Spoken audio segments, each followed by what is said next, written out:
सभी मसीही भाई बहनों को यीशु के नाम में शालोम, प्रेज द लॉर्ड, जय मसीह की। यीशु द सेवियर मिनिस्ट्री और प्रभु यीशु मसीह में आपका भाई जेम्स आप सभी का इस बाइबल अध्ययन कार्यक्रम में एक बार फिर से बहुत बहुत स्वागत और परमेश्वर का धन्यवाद करते हैं। मेरे प्यारे भाई बहनों, हम अध्ययन कर रहे हैं इब्रानियों के नाम पत्रिका और एक छोटी सी प्रार्थना के साथ आज के अध्ययन को हम शुरू करेंगे। हालेलुया, धन्यवाद पिता परमेश्वर, धन्यवाद आपके अद्भुत रीति वाले प्रेम के लिए जो आपने अपने इकलौते पुत्र को देकर हम सभी पर प्रकट किया। धन्यवाद करते महान पिता परमेश्वर आपके अनुग्रह, आपके महान प्रेम, आपकी तमाम आशीषों के लिए। धन्यवाद करते हैं इस बाइबल अध्ययन कार्यक्रम के लिए जिससे हम आत्मिक रूप से आशीषित हो रहे हैं। होने दीजिए महान पिता परमेश्वर, आज के अध्ययन में पवित्र आत्मा हमारी सहायता करे, हमारी मदद करे, हमारी अगुवाई करे।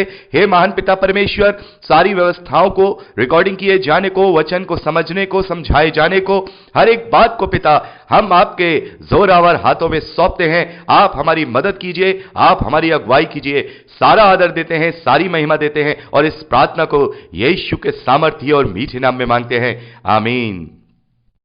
मेरे प्यारे भाई बहनों, अब तक हमने इब्रानियों की पत्री में उसका 7वां अध्याय कंप्लीट किया था। अब समय है कि हम उसके 8वें अध्याय उसके पहले वचन से आगे का अध्ययन करें।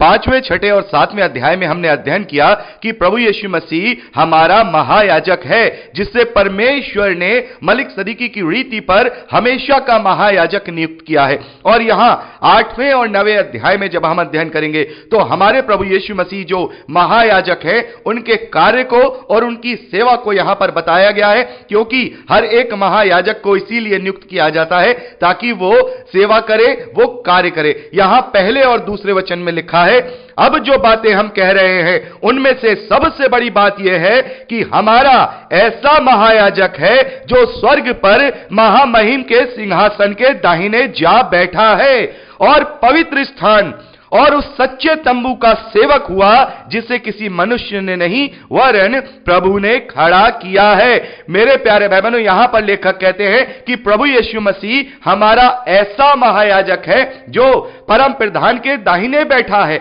मेरे प्यारे भाई बहनों, दाहिने बैठा होने का मतलब, दाहिने बैठाने का मतलब समानता को यहां पर दर्शाता है। मेरे प्यारे भाई बहनों, हमारा महायाजक प्रभु यीशु मसीह परमेश्वर की समानता में है, वो उसके दाहिने बैठा है और उसकी जो सेवा है, क्योंकि महायाजक की सेवा होती है, उसकी जो सेवा है वो मनुष्यों के बनाए हुए मंदिर में नहीं है, बल्कि उस पवित्र स्थान में जो स्वर्ग में है, उस तंबू में है, जो तंबू मनुष्यों के द्वारा नहीं बल्कि स्वयं परमेश्वर के द्वारा बनाया गया है। मेरे प्यारे भाई बहनों, व्यवस्था के अनुसार जो लेवीय याजक हुआ करते थे वो मंदिर में वेदी की सेवा किया करते थे और वहीं पर वो भेंट चढ़ाया करते थे, वहीं पर वो बलिदान और पश्चाताप किया करते थे। लेकिन यहां प्रभु यीशु मसीह जो हमारा महायाजक है, यहां उस मंदिर में वो, उस वेदी में वो सेवा नहीं कर रहा है, बल्कि उस पवित्र स्थान में यानी स्वर्ग में जो असली वेदी है, जो असली वेदी परमेश्वर की है,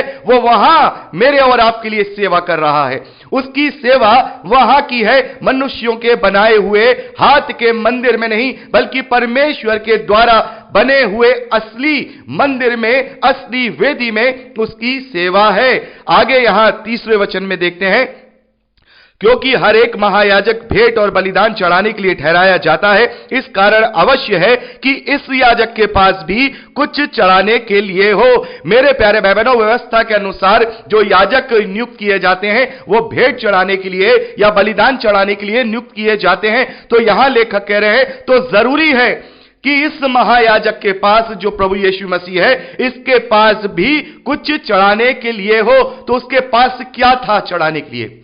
मेरे प्यारे भाई बहनों, प्रभु यीशु मसीह के पास कोई ऐसा बलिदान नहीं था जो पशु का या भेड़ बकरियों के मेमने का है, बल्कि उसके पास ऐसा बलिदान था जो स्वयं का था, जो निष्कलंक मेमने के समान, जो उसने अपना बलिदान दिया, उसका जो लहू है उसके पास वो था उस सच्ची वेदी पर चढ़ाने के लिए। जैसा कि व्यवस्था के अनुसार जो लेवीय याजक होते हैं वो जो पशुओं की, बैल बकरियों के, मेमने के जो बलियों को वो पाप बलि के अनुसार उस वेदी पर चढ़ाया करते थे, वो पश्चाताप किया करते थे। लेकिन यहां हमारे महायाजक के पास, जो कि श्रेष्ठ महायाजक है, श्रेष्ठ बलिदान है और श्रेष्ठता की ही सेवा उसके पास है।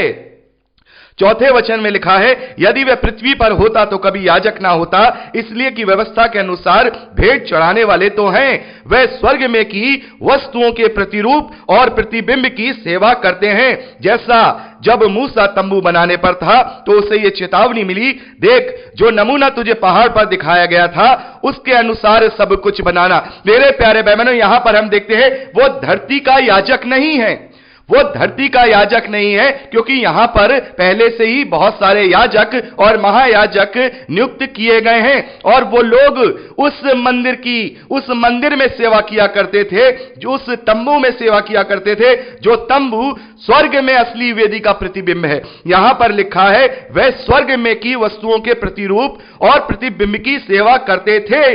यानी कि यहां जो तंबू बनाया गया परमेश्वर के लिए या मंदिर बनाया गया, वो असली तंबू, जो असली वेदी स्वर्ग में है, उसका प्रतिरूप है, उसका प्रतिबिंब है। तो मेरे प्यारे भाई बहनों, यहां पर हम देखते हैं कि वो लेवीय याजक उस प्रतिबिंब का, उस फोटोकॉपी का, उसकी छाया का, उस वहां पर वो सेवा किया करते थे। लेकिन प्रभु यीशु मसीह हमारा ऐसा महायाजक है जो उस असली तंबू में, जो मनुष्यों के द्वारा नहीं वरन परमेश्वर के द्वारा बनाया गया तंबू है, वो वेदी, जो असली वेदी है, जो स्वर्ग में, वहां का महायाजक है। वहां पर उसने अपने निष्कलंक बलिदान को चढ़ाया और हमारे लिए पापों का प्रायश्चित किया। मेरे प्यारे भाई बहनों, यहां पर हम देखते हैं कि मूसा को उसका नमूना पहाड़ पर दिखाया गया था। यहां पर लिखा है, जो नमूना तुझे पहाड़ पर दिखाया गया था उसके अनुसार सब कुछ बनाना। यानी कि मूसा को परमेश्वर ने स्वर्ग की वेदी का, स्वर्ग में जो तंबू है उस वेदी का नमूना दिखाया था और मूसा ने उसी के अनुसार, उसी की फोटोकॉपी में, उसी के प्रतिरूप में, उसी के प्रतिबिंब में यहां इस धरती पर उस तंबू को बनाया जिसमें लेवीय याजक सेवा किया करते थे। तो मेरे प्यारे भाई बहनों, यहां पर हम देखते हैं कि प्रभु यीशु मसीह जो मेरे और आपके लिए महायाजक नियुक्त किया गया है, उसकी जो सेवा है वो स्वर्ग में है। उसकी जो सेवा है वो स्वर्ग में है। उसने जो बलिदान चढ़ाया वो स्वर्ग में असली वेदी पर चढ़ाया। उसने जो लहू चढ़ाया वो स्वर्ग में असली वेदी पर चढ़ाया है। तो मेरे प्यारे भाई बहनों, जैसा कि मैं आपको पहले बता चुका था कि हम जब 8वें अध्याय का अध्ययन करेंगे तो हम वहां पर बात करेंगे कि प्रभु यीशु मसीह ने यूहन्ना के सुसमाचार उसके 20वें अध्याय उसके 11वें वचन से लेकर जब हम 18वें वचन तक पढ़ते हैं, वहां पर मरियम मगदलीनी को दर्शन दिए थे और मरियम ने उन्हें छूना चाहा था और प्रभु यीशु मसीह ने उस मरियम से कह दिया था कि मुझे अभी मत छू, मैं अभी अपने पिता के पास ऊपर नहीं गया हूं। और हम देखते हैं कि शाम को प्रभु यीशु मसीह अपने चेलों से मिलते हैं। यानी कि वो जो समय था वो कौन सा समय था और प्रभु यीशु मसीह ऊपर क्यों गए थे। तो यहां पर हम जब पढ़ते हैं तो अब हमें समझ में आता है कि प्रभु यीशु मसीह तो हमारे लिए महायाजक ठहरा है, तो वो अपने लहू को, अपने बलिदान को याजक के रूप में, महायाजक के रूप में अपने पिता के पास उस असली वेदी पर वहां अपने लहू को चढ़ाने गया था। हालेलुया। अपने लहू को उस असली वेदी पर चढ़ाने गया था ताकि उसका महायाजकीय पद पूरा हो सके। और उस वक्त वो पवित्र बलि है, क्योंकि प्रभु यीशु मसीह उस वक्त जबकि मरियम से मिल रहे हैं वो पवित्र बलि है और कोई भी अशुद्ध चीज उसे छू नहीं सकती थी। पवित्र बलिदान को कोई अशुद्ध चीज छू नहीं सकती थी, क्योंकि हम देखते हैं कि जो व्यवस्था के अनुसार जो बलि चढ़ाई जाती थी वो याजक पूरी तरह से शुद्ध होकर स्नान वगैरह करके सारी शुद्धता के साथ वो उस बलि को जो है वेदी पर चढ़ाया करता था और जरा सी भी उसमें अशुद्धता पाई जाती थी तो वो याजक वहीं मर जाया करता था, जैसा कि मैंने आपको पहले भी बताया था। तो यहां पर हम देखते हैं कि प्रभु यीशु मसीह जो स्वयं निष्कलंक मेमने के समान बलिदान है, वो अपने उस बलिदान वाले लहू को उस वेदी पे चढ़ाने जा रहा है। तो मरियम, जो कि समस्त मानव जाति उस वक्त अशुद्ध है, उस शुद्ध और पवित्र बलिदान को छू नहीं सकती थी जो प्रभु यीशु मसीह उस वक्त था। तो मेरे प्यारे भाई बहनों, यहां पर हमें समझ में आता है कि इसीलिए प्रभु यीशु मसीह ने मरियम से यह कहा कि अभी मुझे मत छू, अभी अपने पिता के पास में ऊपर नहीं गया हूं। और जब वो वहां से ऊपर गया है और अपने बलिदान को, अपने लहू को उसने क्या किया, महायाजक बनकर उस सच्चे तंबू, उस सच्चे पवित्र स्थान की वेदी में जो सच्चा परमेश्वर है उसकी सच्ची वेदी पर चढ़ाया। तब उसने महायाजक बन के हमारे लिए प्रायश्चित किया, हमारे लिए प्रार्थना किया, हमारे लिए विनती की, हमारे लिए निवेदन किया और उसके द्वारा मेरा और आपका जो पाप है, मेरे और आपके जो पाप हैं उनका प्रायश्चित हुआ और हमें पापों से छुटकारा मिला। तो मेरे प्यारे भाई बहनों, यहां पर हम छठे वचन में इसी बात को पढ़ते हैं। यहां पर लिखा है, पर उन याजकों से बढ़कर सेवा यीशु को मिली, क्योंकि वह और भी उत्तम वाचा का मध्यस्थ ठहरा, जो और उत्तम प्रतिज्ञाओं के सहारे बांधी गई। तो मेरे प्यारे भाई बहनों, हमारा प्रभु यीशु मसीह जो महायाजक है, वो उत्तम वाचा का मध्यस्थ ठहरा और उसके लहू के द्वारा नई वाचा वहां पर दी गई और पुरानी वाचा के ऊपर नई वाचा प्रबल हुई। पुरानी वाचा केवल इजरायलियों के लिए थी, जो कि केवल लेवी के याजकों के द्वारा उनके पापों का प्रायश्चित हुआ करता था और उन्हें हर साल वहां पर क्या करना होता था, हर साल आकर के बलिदान चढ़ाना होता था। लेकिन यहां पर जो बलिदान चढ़ाया गया और यहां पर जो महायाजक है और यहां पर जो वाचा है, ये तीनों ही उत्तम हैं, सर्वश्रेष्ठ है। महायाजक प्रभु यीशु मसीह की समानता में जो हाथ के बने हुए मंदिरों में सेवा नहीं करता, बल्कि असली मंदिर जिसका प्रतिरूप और जिसका प्रतिबिंब इस धरती पर था, वो असली वाले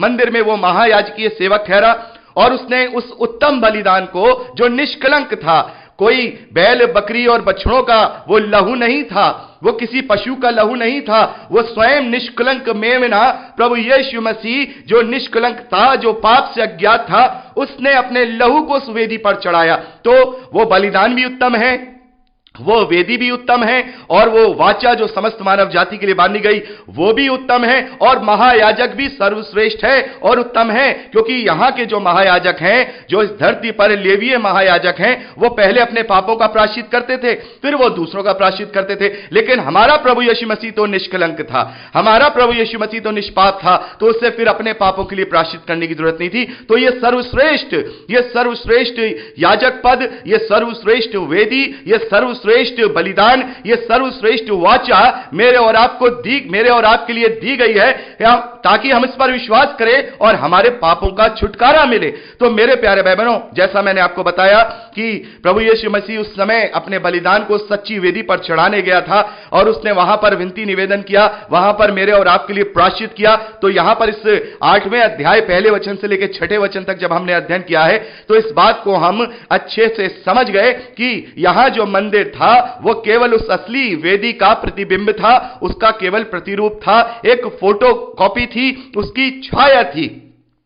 तो मेरे प्यारे भाई बहनों, यहां पर हम यहां देखते हैं कि प्रभु यीशु मसीह के कार्य को बताया गया है कि वो हमारा महायाजक ऐसा महायाजक है कि वो सर्व सामर्थी की समानता में है और उसकी सेवा यहां की नहीं है, उसकी सेवा असली तंबू की है, असली वेदी की है, जो परम स्थान, जो पवित्र स्थान में है, जो किसी मनुष्य के द्वारा नहीं बनाया गया बल्कि परमेश्वर के द्वारा बनाया गया था। तो मेरे प्यारे भाई बहनों, यहां पर हमने पहले वचन से लेकर 6ठे वचन तक का अध्ययन किया। यहां पर हमने देखा कि हमारा महायाजक ऐसा महायाजक है जो कि स्वर्गीय स्थानों में हमारे लिए सेवा कार्य करता है, जो कि स्वर्गीय स्थानों में असली वेदी पर जो याजकीय कार्य है वो करता है। तो यहां हमने 6ठे वचन तक का अध्ययन किया और मैं चाहूंगा 7वें वचन से आगे का अध्ययन हम अगली रिकॉर्डिंग में करें। प्रभु आपको आशीष दे। Praise the Lord. जय मसीह की।